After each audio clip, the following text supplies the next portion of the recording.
कबूतर और मधुमक्खी की कहानी। एक समय की बात है। एक जंगल में नदी किनारे एक पेड़ पर कबूतर रहता था। उसी जंगल में एक दिन कहीं से एक मधुमक्खी भी गुजर रही थी कि अचानक से वह एक नदी में जा गिरी। उसके पंख गीले हो गए। उसने बाहर निकलने के लिए बहुत कोशिश की, लेकिन वह नहीं निकल सकी। जब उसे लगा कि वह अब मर जाएगी, तो उसने मदद के लिए चिल्लाना शुरू कर दिया।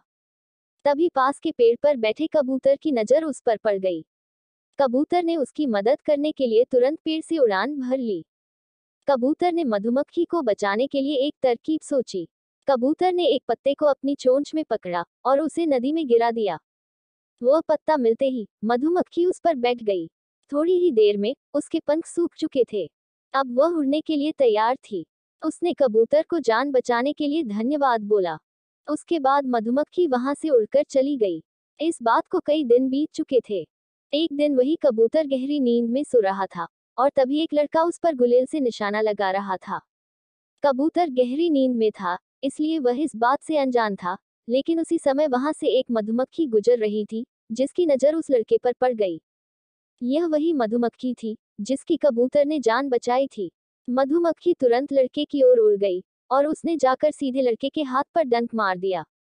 मधुमक्खी के काटते ही लड़का तेजी से चिल्ला पड़ा। उसके हाथ से गुलेल दूर जाकर गिरी। लड़के के चिल्लाने की आवाज सुनकर कबूतर की नींद खुल गई थी। वह मधुमक्खी के कारण सुरक्षित बच गया था। कबूतर सारा माजरा समझ गया था। उसने मधुमक्खी को जान बचाने के लिए धन्यवाद बोला और दोनों जंगल की ओर उड़ गए। कहानी से सीख। इस कहानी से यह सीख मिलती है कि हमें मुसीबत में फंसे व्यक्ति की मदद जरूर करनी चाहिए। इससे हमें भविष्य में इसके अच्छे परिणाम जरूर मिलते हैं।